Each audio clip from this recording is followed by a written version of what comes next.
Hey there, car enthusiasts.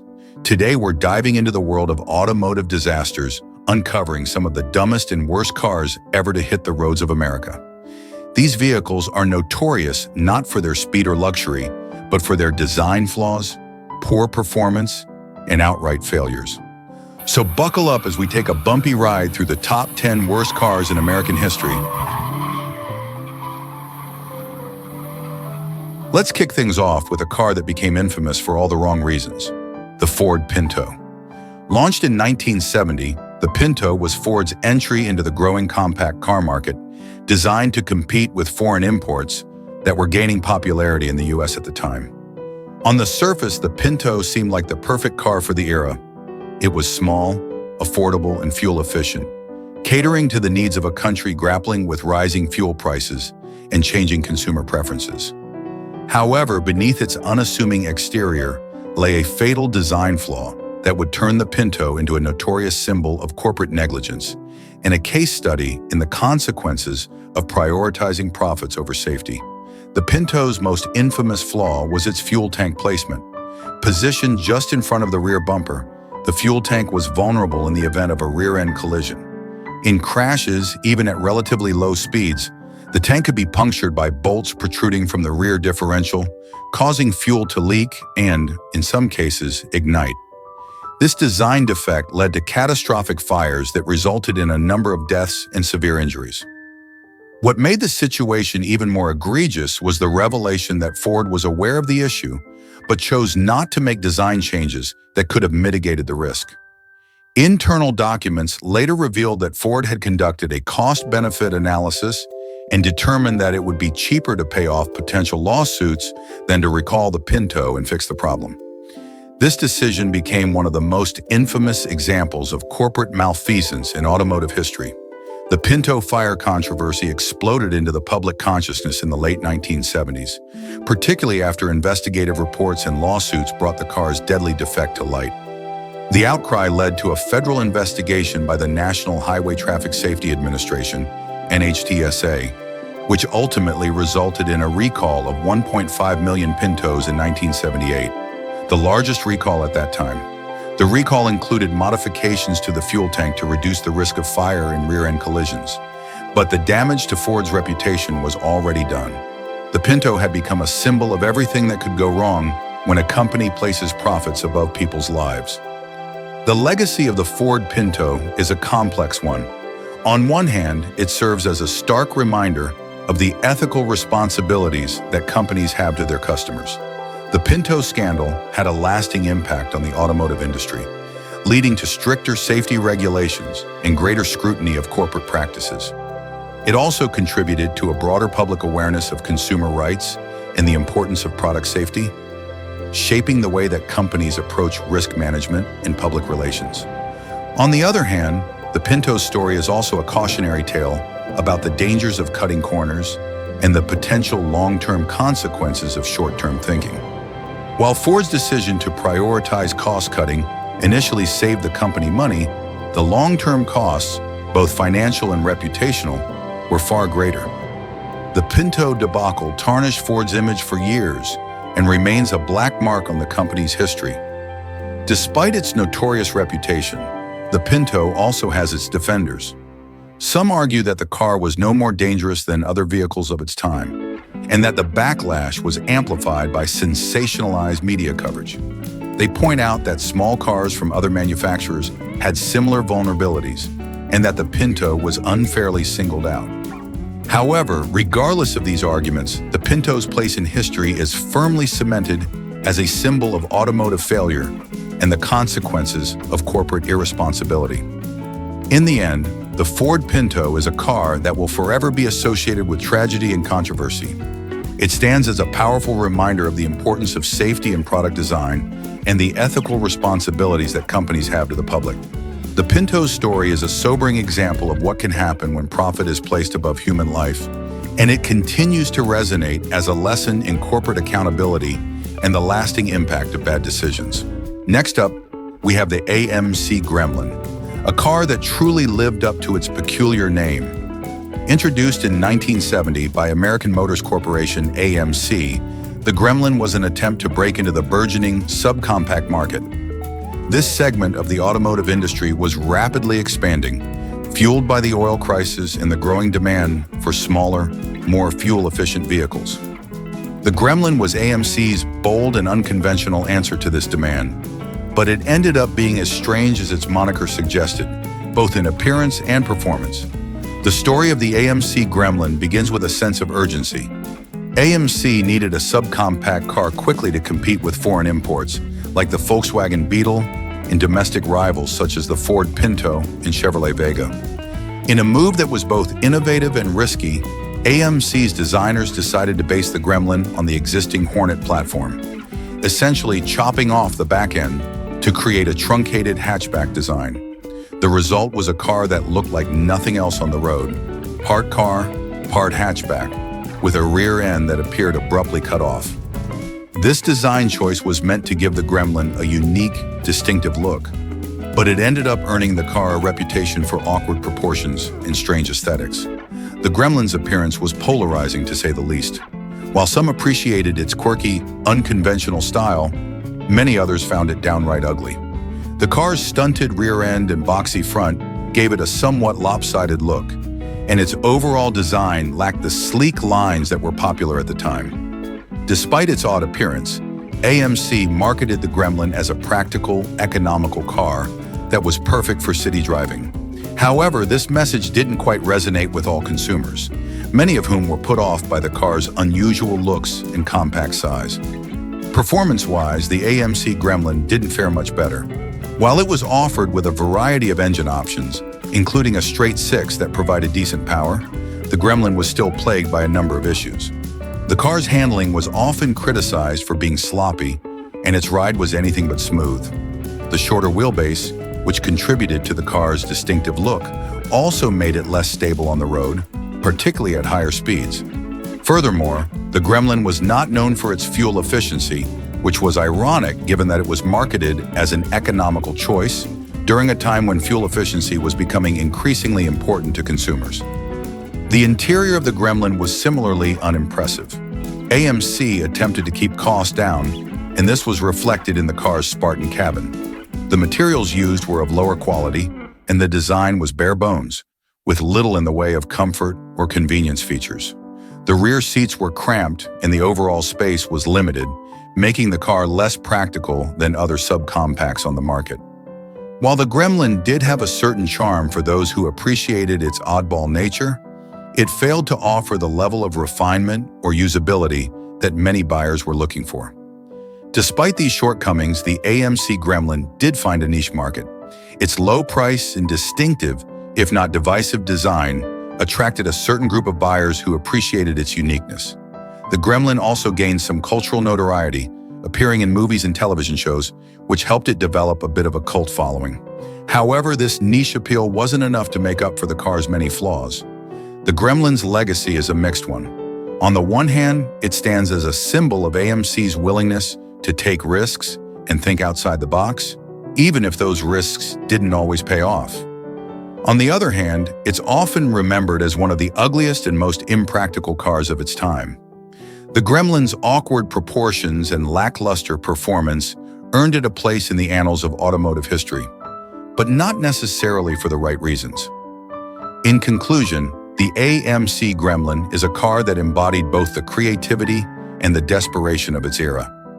Designed in a hurry to meet a pressing market need, the Gremlin was a bizarre experiment in automotive design that didn't quite hit the mark. Its strange looks and subpar performance made it a car that many love to hate. And while it has its place in automotive history, it's not for being a great car. Instead, the Gremlin is remembered as a quirky, oddball vehicle that serves as a reminder that not all risks in the auto industry pay off. The Chevrolet Corvair is one of those cars that, at first glance, seems to embody the innovative spirit of the 1960s. With its sleek design and unique rear-engine layout, it stood out in a market dominated by front-engine, rear-wheel drive vehicles. However, the Corvair's legacy is far from the glamorous image its design projected. Beneath its cool exterior, the Corvair was riddled with safety issues that would eventually lead to one of the most significant controversies in automotive history. Introduced in 1959 for the 1960 model year, the Chevrolet Corvair was General Motors' answer to the growing demand for compact cars.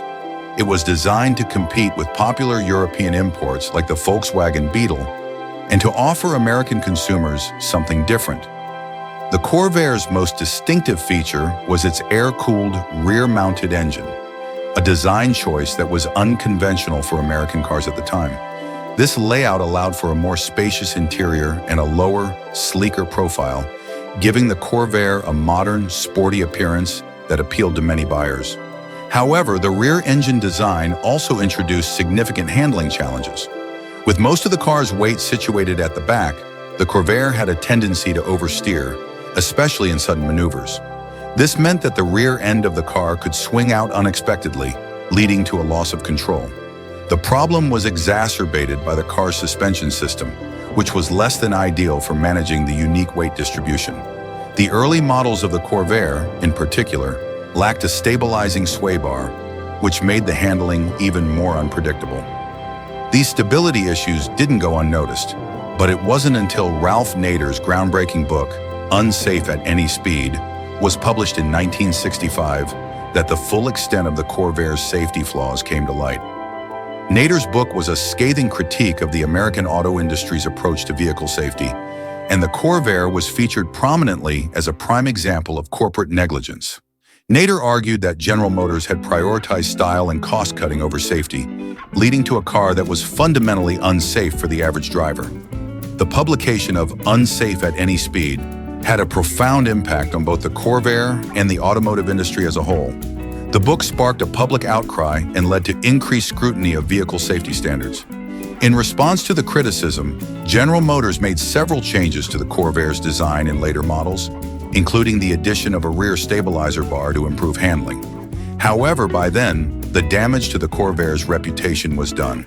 Sales plummeted, and the car became synonymous with automotive failure and corporate irresponsibility. The fallout from the Corvair controversy didn't just affect General Motors, it also led to broader changes in the industry. The public's reaction to the revelations in Nader's book was a key factor in the establishment of the National Highway Traffic Safety Administration, NHTSA, in 1966. The NHTSA was created to oversee and enforce vehicle safety standards, ensuring that the kind of issues seen with the Corvair would not be repeated in future cars. The legacy of the Corvair thus extends far beyond its time on the road, as it played a pivotal role in shaping the regulations that govern vehicle safety to this day. In retrospect, the Chevrolet Corvair is a case study in how innovation can sometimes go awry when safety is not given due consideration. The car's unique design and engineering were certainly ambitious, but the failure to adequately address the handling and stability issues turned what could have been a classic into a cautionary tale. Today, the Corvair is often remembered not for its style or performance, but for the safety scandal that surrounded it and the lasting impact it had on the automotive industry. In conclusion, while the Chevrolet Corvair may look cool on the surface, its legacy is anything but. The stability issues that plagued the car made it a dangerous choice for drivers, and its role in the safety debates of the 1960s serves as a stark reminder of the importance of prioritizing safety in automotive design. The Corvair's story is a reminder that behind the sleek lines and innovative features, the most critical aspect of any car is how well it protects those inside. The Cadillac Cimarron is often cited as one of the most glaring missteps in automotive history, particularly when it comes to brand identity and customer expectations. In the early 1980s, Cadillac, synonymous with American luxury, decided to enter the compact car market, a segment that was rapidly growing due to rising fuel prices and changing consumer preferences. However, what Cadillac delivered with the Cimarron was a vehicle that fell dramatically short of the brand's high standards, leading to widespread disappointment and long-lasting damage to its reputation. Introduced in 1981 for the 1982 model year, the Cadillac Cimarron was Cadillac's response to the growing demand for smaller, more fuel-efficient cars. However, rather than developing a new vehicle that embodied the luxury and craftsmanship Cadillac was known for, The company opted to rebrand an existing model from General Motors' lineup, the Chevrolet Cavalier. This decision was driven by a desire to quickly enter the market and capitalize on the shift in consumer preferences, but it ultimately proved to be a costly mistake. On the surface, the Cimarron bore little resemblance to the luxury vehicles Cadillac was famous for. It was built on the same platform as the Cavalier, a basic economy car, and shared many of its components. The differences between the Cimarron and its Chevy counterpart were minimal, mostly limited to cosmetic upgrades such as Cadillac badging, slightly better interior materials, and some additional standard features.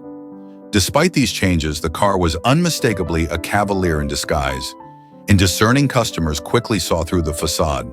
The Cimarron's shortcomings were apparent from the moment it hit the market.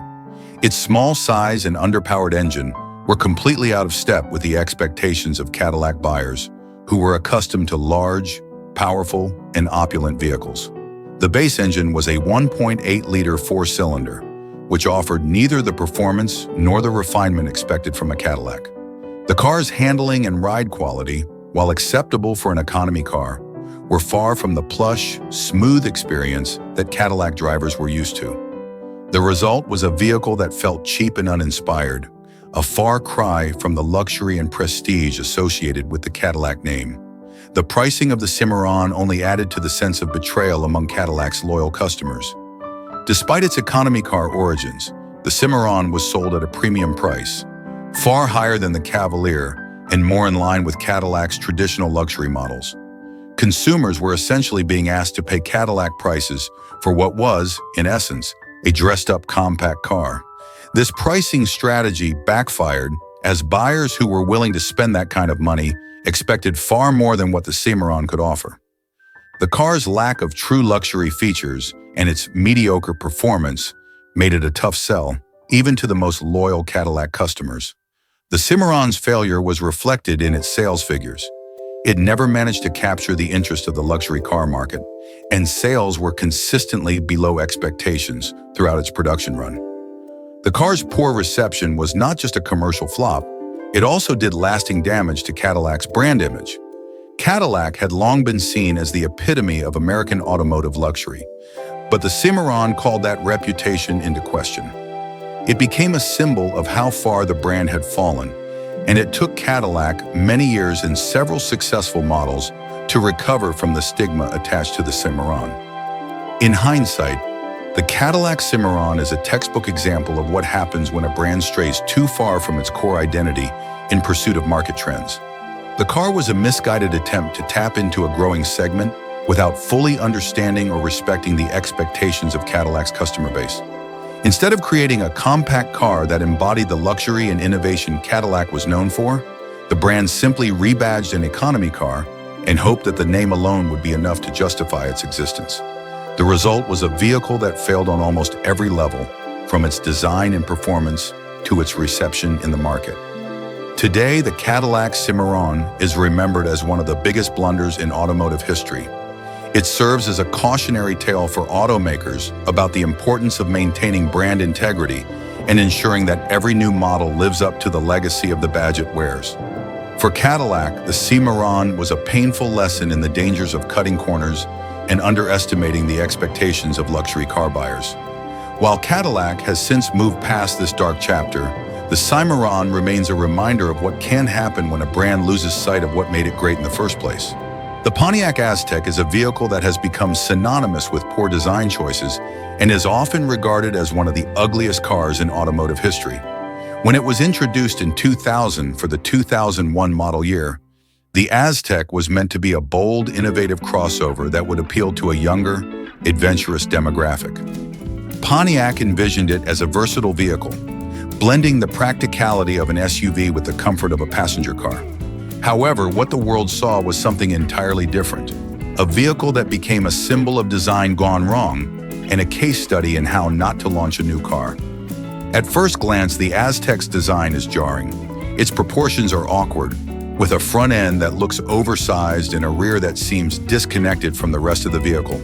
The split grille, sloping roofline, and bulky body cladding combined to create a vehicle that many found aesthetically unappealing. The design process for the Aztek was fraught with challenges, as it was intended to be a radical departure from the conservative styling that dominated the SUV market at the time. Unfortunately, the final product ended up being more confusing than cutting edge. One of the key issues with the Aztek's design was the disconnect between its ambitious concept and the reality of mass production. The original concept for the Aztek, unveiled at the 1999 Detroit Auto Show, was actually well received. It featured bold lines and a futuristic look that generated interest and excitement. However, when it came time to bring the concept to production, cost-cutting measures and compromises in materials and manufacturing processes drastically altered the vehicle's appearance. The result was a watered-down version of the concept that lost much of its intended appeal. The interior of the Aztek, while innovative in many ways, couldn't compensate for the vehicle's exterior flaws. Pontiac designed the Aztek with a focus on functionality and versatility. The interior featured removable seats, a center console that doubled as a cooler, and a rear cargo area designed to accommodate outdoor gear. There was even an option for a tent attachment, turning the Aztek into a makeshift camper. These features were ahead of their time, anticipating the modern crossover's emphasis on lifestyle-oriented versatility. However, these practical aspects were overshadowed by the vehicle's unattractive exterior, which alienated potential buyers. The Aztek's performance in the market was as unfortunate as its design. Sales were dismal from the start, with the Aztek failing to meet Pontiac's expectations by a wide margin. Initial projections had been optimistic, with Pontiac hoping to sell 75,000 units per year. In reality, sales peaked at just over 27,000 units in its first year and steadily declined thereafter. The Aztek was discontinued after the 2005 model year, having sold fewer than 120,000 units in total, far below what General Motors had hoped for. Critics and consumers alike were harsh in their assessment of the Aztek. It became the butt of countless jokes and was frequently featured on worst car lists. The vehicle's design flaws were so glaring that they overshadowed its positive attributes, such as its practicality and innovative features. The Aztek's failure also had broader implications for Pontiac, a brand that was already struggling to define its identity within the General Motors lineup. The Aztek's poor reception was a significant factor in Pontiac's eventual demise, as it eroded consumer confidence in the brand. In the years since its discontinuation, the Pontiac Aztek has achieved a sort of cult status, largely thanks to its role in the popular television series Breaking Bad, where it served as the car of choice for the show's protagonist, Walter White. This exposure has led some to reevaluate the Aztek, recognizing that it was, in many ways, ahead of its time in terms of functionality and versatility. However, this newfound appreciation has not been enough to shake the vehicle's reputation as one of the ugliest cars ever made. The Pontiac Aztek is a reminder of the risks involved in automotive design and the importance of aligning a vehicle's appearance with consumer expectations. While the Aztek did offer practical features and attempted to break new ground in the crossover market, its unconventional design ultimately doomed it to commercial failure.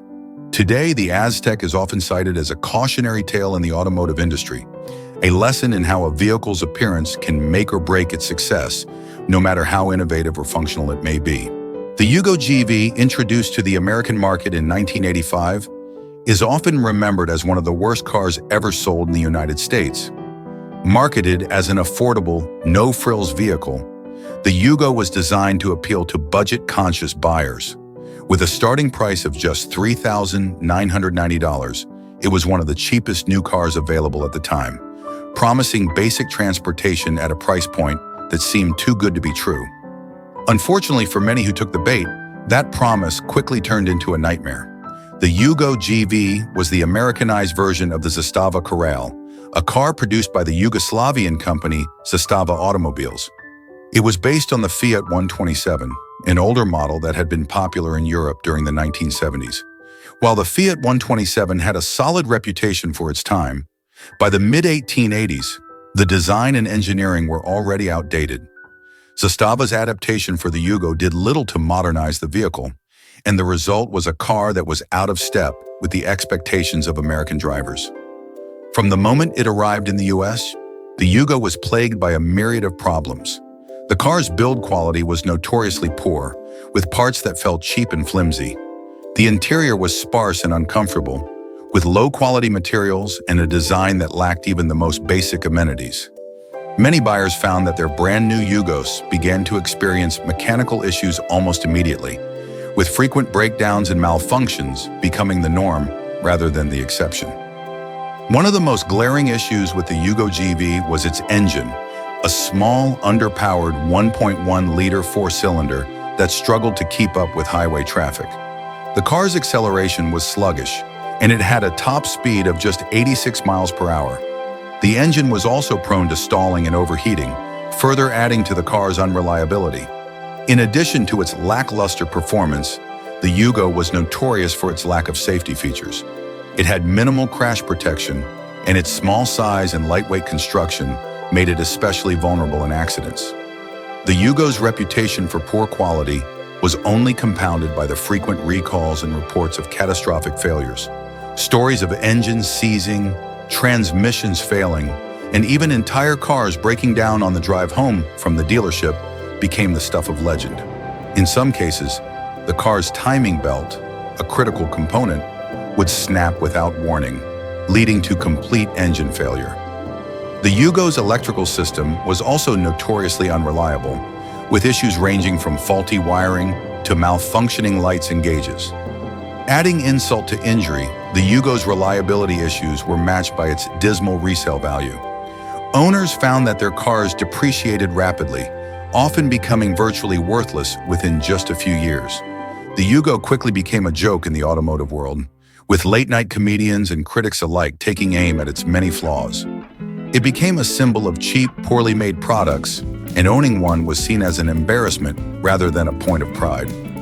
The Yugo GV's failure was not just a product of poor engineering and manufacturing. It was also a case of cultural and market misalignment. The car had been designed with European sensibilities in mind, where small, economical vehicles were more common and generally better received.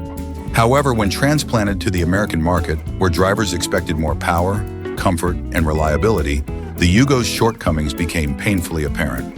The car's low price could not compensate for its numerous faults, and it quickly fell out of favor with consumers. Despite its many issues, the Yugo did manage to achieve a certain level of notoriety, and it remains a memorable footnote in automotive history. It is often cited as a prime example of how not to enter the American car market and serves as a reminder of the importance of quality, reliability, and understanding consumer expectations. Today, the Yugo GV is remembered less for its affordability and more for the headaches it caused its owners. It stands as a cautionary tale of how cutting corners in the pursuit of cost savings can lead to long-term failure, both in terms of product reputation and market success. The Yugo's legacy is one of disappointment and frustration, a car that promised to bring affordable transportation to the masses, but instead delivered a litany of problems and unmet expectations. While it may have been intended as a practical solution for budget-conscious buyers, it ultimately became one of the most reviled and infamous cars ever sold in the United States. The DeLorean DMC-12, immortalized by its starring role in the Back to the Future film series, is one of the most iconic cars of the 1980s. However, beneath its glamorous, futuristic exterior lies a tale of unmet expectations, financial woes, and a dream that ultimately collapsed. The DMC-12's journey from a highly anticipated vehicle to a major commercial flop is a fascinating chapter in automotive history. The DeLorean Motor Company, DMC, was founded by John DeLorean, a former General Motors executive who had played a significant role in developing some of GM's most successful models, including the Pontiac GTO. With a bold vision of creating a sports car that would stand out from anything else on the road, DeLorean set out to design a vehicle that was not only innovative, but also environmentally conscious and safe. This vision culminated in the DMC-12, a car that promised cutting-edge technology and design. The DMC-12 was indeed a striking vehicle. Its stainless steel body, designed to resist corrosion, gave it a distinctive, unpainted silver appearance that set it apart from the colorful cars of the era. The gull-wing doors, which opened upwards rather than outwards, added to its futuristic allure, capturing the imagination of car enthusiasts and the general public alike. The car's sleek, low-slung profile and angular lines were designed by Giorgetto Giugiaro, one of the most renowned automotive designers of the time, adding further credibility to its aesthetic appeal. However, the DMC-12's beauty was only skin-deep. Beneath its stylish exterior, the car was plagued by a number of significant issues that ultimately led to its downfall. One of the most glaring problems was its underpowered engine. The DMC-12 was equipped with a 2.85-liter V6 engine, developed in partnership with Peugeot, Renault, and Volvo. This engine produced just 130 horsepower, a far cry from what was expected of a sports car. As a result, the DMC-12's performance was lackluster, with sluggish acceleration and a top speed that was unimpressive compared to its competitors. The car's handling was also criticized. Despite its sporty looks, the DMC-12 was not particularly agile, and its ride quality was considered mediocre. The vehicle's weight distribution was off due to the rear engine layout, which made it prone to oversteer, a trait that could be challenging for drivers to manage. The car's suspension, though advanced in theory, did not translate to a comfortable or engaging driving experience, further dampening the enthusiasm of potential buyers. Quality control issues were another significant problem for the DeLorean DMC-12. The cars were assembled in a factory in Northern Ireland, where the workforce, though enthusiastic, was largely inexperienced in automotive manufacturing. This inexperience led to inconsistencies in build quality, with many cars suffering from poor panel alignment, electrical issues, and other defects that required costly repairs. These quality problems damaged the car's reputation almost immediately, leading to negative reviews and dissatisfied customers. Moreover, the DMC-12's hefty price tag only exacerbated its difficulties. Initially priced at around $25,000, equivalent to over $70,000 today, the car was expensive, especially considering its modest performance and quality issues. This high price point made it difficult for the DMC-12 to compete with other sports cars of the time, which offered better performance and reliability at a similar or lower cost. As if these challenges weren't enough, the timing of the DMC-12's release coincided with an economic downturn in the early 1980s, which further hurt its sales. The company's financial troubles quickly mounted, and despite John DeLorean's efforts to secure additional funding, DMC was unable to stay afloat. In 1982, the company filed for bankruptcy after producing approximately 9,000 units of the DMC-12. The collapse of DeLorean Motor Company was a dramatic fall from grace for John DeLorean, who had once been one of the most respected figures in the automotive industry. The DeLorean DMC-12 might have faded into obscurity were it not for its serendipitous selection as the time machine in the 1985 blockbuster Back to the Future. The film's success transformed the DMC-12 into a pop culture icon, ensuring its place in the annals of automotive history despite its commercial failure. Today, the car is cherished by collectors and fans alike, not for its performance or reliability, but for its unique design and its association with one of the most beloved film franchises of all time. In the end, the DeLorean DMC-12 is a reminder that even the most ambitious automotive projects can falter when faced with technical shortcomings, financial mismanagement, and bad timing. The Ford Edsel stands as one of the most infamous failures in automotive history, a cautionary tale of how even the best laid plans can go awry when they fail to resonate with the market. Launched in 1957 amidst a massive marketing campaign, the Edsel was envisioned as the car of the future, a symbol of innovation in a new direction for Ford Motor Company. However, it quickly became a symbol of overhyped expectations and flawed execution, leaving an indelible mark as one of the industry's most notorious flops. Ford introduced the Edsel during a time of economic prosperity in the United States, with the belief that the booming middle class was ready for a new, premium vehicle that would fill a niche between Ford's mainstream models and its more luxurious Lincoln and Mercury lines. The Edsel was named after Edsel Ford, the son of Henry Ford, which added a sense of prestige and legacy to the brand. Ford poured millions into its development and marketing, confident that the Edsel would capture a significant portion of the mid-range market. One of the major selling points of the Edsel was its design, which was intended to set it apart from anything else on the road. Unfortunately, this distinctiveness proved to be one of its biggest downfalls. The car's styling, particularly its controversial front grille, was polarizing. Shaped like a horse collar or an Oldsmobile sucking a lemon, as some critics mockingly described it, the grille became the focal point of ridicule. Instead of being seen as futuristic and innovative, the Edsel's design was viewed as awkward and unattractive, alienating potential buyers who were expecting something truly revolutionary. Beyond its controversial aesthetics, the Edsel was also plagued by significant mechanical and quality control issues. The car was rushed to market, and as a result, many of the vehicles rolled out with defects. Common complaints included problems with the transmission, electrical systems, and various other components. The much-touted teletouch transmission, which placed shift buttons in the center of the steering wheel, was a particular source of frustration, as it was prone to malfunctions.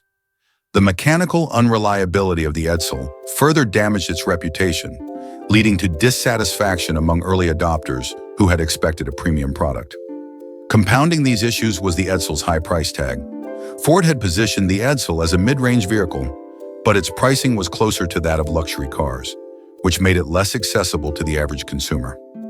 At a time when economic conditions were beginning to tighten and consumer preferences were shifting towards more practical and affordable cars, the Edsel's price point was a significant barrier to its success.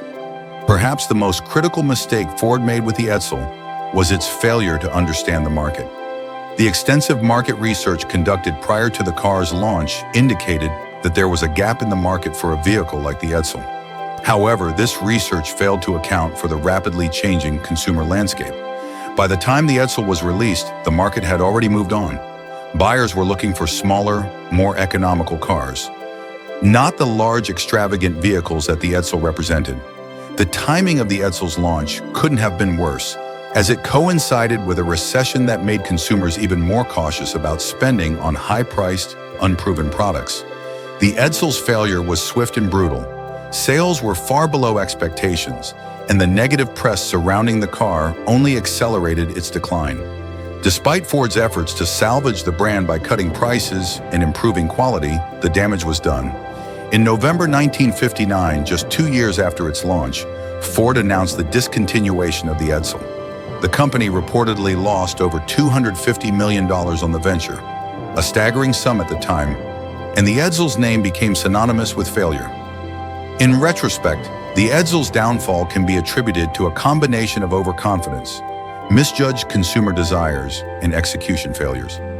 It serves as a classic example of how market research can go awry when it fails to capture the true pulse of consumer sentiment, and how even the most promising ideas can falter if they are not aligned with the realities of the marketplace. Today, the Edsel is a collector's item, with enthusiasts drawn to its history and the sheer audacity of its ambition. While it may have been a commercial disaster, the Edsel has secured a place in automotive lore, not as the car of the future that Ford had hoped, but as a poignant reminder of the pitfalls of overambitious innovation. The Chrysler PT Cruiser is a car that tried to straddle the line between nostalgia and modernity, but ultimately became more of a quirky footnote in automotive history than a lasting icon.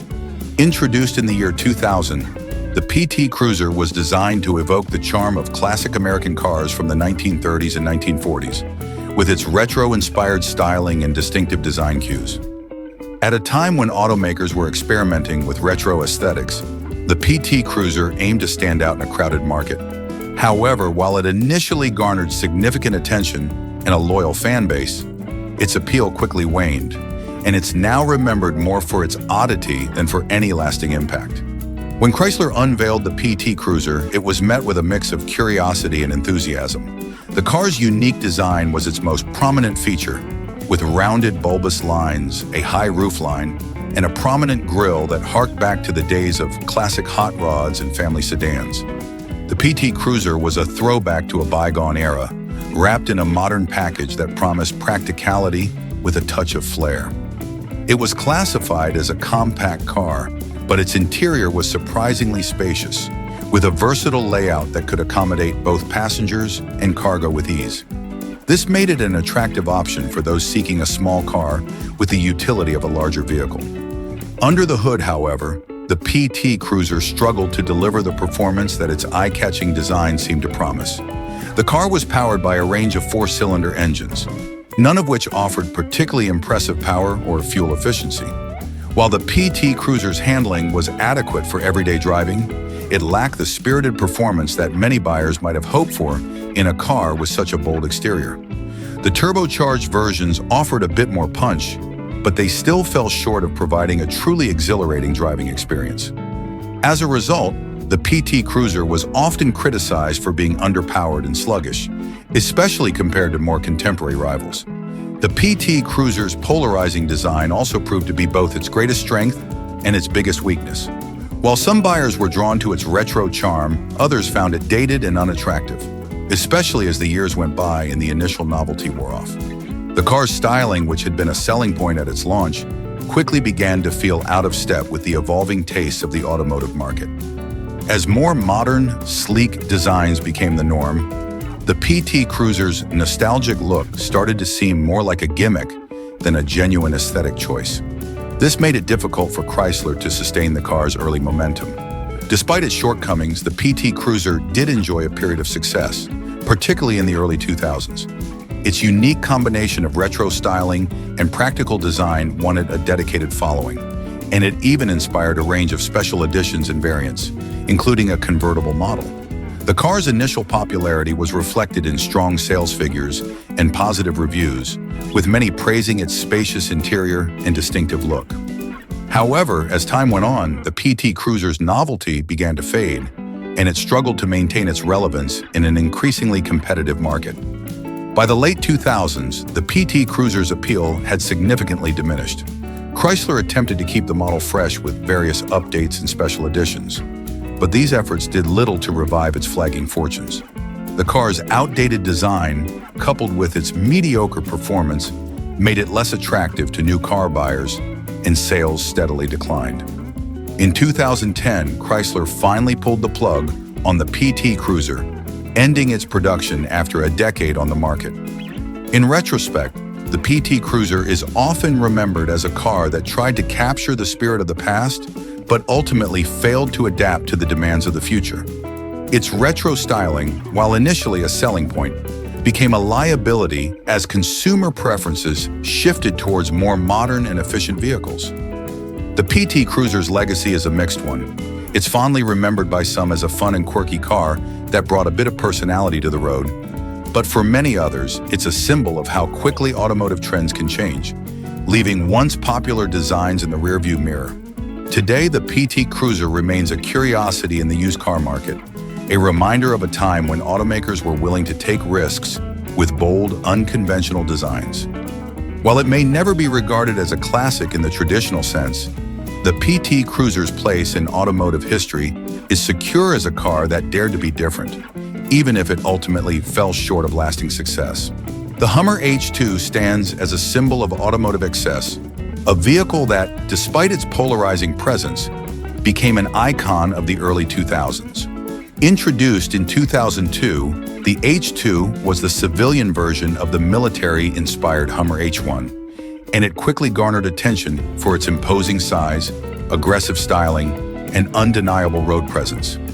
However, while it found a niche market among those seeking to make a bold statement, the H2 was also widely criticized for being a gas-guzzling behemoth that seemed disconnected from the practical needs and environmental concerns of most drivers. From the moment it was unveiled, the Hummer H2 was designed to be noticed. It took the rugged, utilitarian look of the original H1 and refined it for the consumer market, but without losing any of the imposing bulk that made the Hummer name synonymous with toughness. The H2's squared-off lines, massive grille, and wide stance made it an unmistakable presence on the road, dwarfing almost every other vehicle in its path. For some, this was precisely the appeal. The H2 was a status symbol, a way to assert dominance on the road and convey a sense of power and wealth. However, this very design also made the H2 highly impractical for most drivers. At over 6,400 pounds, the H2 was far heavier than most SUVs, which contributed to its notoriously poor fuel economy. The H2 averaged around 10 to 12 miles per gallon, a figure that drew sharp criticism in an era when fuel efficiency was becoming increasingly important to consumers and regulators alike. Its massive size also made it difficult to maneuver in urban environments, with parking and navigating tight spaces posing significant challenges. The H2's off-road capabilities were impressive, but for the vast majority of owners, these features were more about image than utility, as few H2s ever ventured off the pavement. Inside, the H2 aimed to offer a level of luxury befitting its price tag, with leather seats, a premium sound system, and other high-end amenities. However, the interior was also criticized for being cramped, especially given the vehicle's exterior dimensions.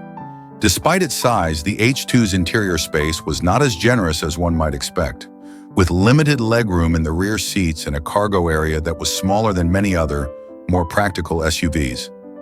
This discrepancy between the H2's imposing exterior and its less than spacious interior was another point of contention for critics and consumers alike. The timing of the H2's release also played a significant role in shaping its legacy. The early 2000s were a period of rising awareness about environmental issues, and the H2 quickly became a lightning rod for criticism from environmentalists and advocates of more fuel-efficient vehicles. The H2 was often portrayed as the poster child for automotive excess, emblematic of a culture that prioritized conspicuous consumption over sustainability. As gas prices rose and concerns about climate change grew, the H2's abysmal fuel economy and outsized carbon footprint became increasingly hard to justify. Despite these criticisms, the H2 did have its share of devoted fans. For a time, it was a popular choice among celebrities, athletes, and others who valued its bold, attention-grabbing design. The H2's military-inspired aesthetics and rugged image appealed to those who wanted to project a sense of adventure and toughness, even if their driving habits rarely ventured beyond city streets. The H2 also became a symbol of American excess and consumerism, embraced by some as a defiant statement against the growing trend towards smaller, more efficient vehicles. However, the H2's popularity was ultimately short-lived. As the decade wore on, the economic and environmental costs of owning such a large, inefficient vehicle became harder to ignore. The financial crisis of 2008, combined with soaring fuel prices, dealt a significant blow to the H2's market. Sales plummeted, and by 2009, General Motors announced that it would discontinue the Hummer brand altogether. The last H2 rolled off the production line in 2010, marking the end of an era for a vehicle that had become as much a cultural phenomenon as it was a mode of transportation. In hindsight, the Hummer H2 is remembered as both a symbol of its time and a cautionary tale about the dangers of excess. It captured the zeitgeist of the early 2000s, a period marked by a fascination with bigger, bolder, and more extravagant consumer goods. And there you have it, 10 of the dumbest and worst cars in American history. These vehicles may have made a mark, but not in the way their creators intended. Which one do you think deserves the title of the absolute worst? Let us know in the comments below, and don't forget to hit that subscribe button for more fascinating stories from the world of cars.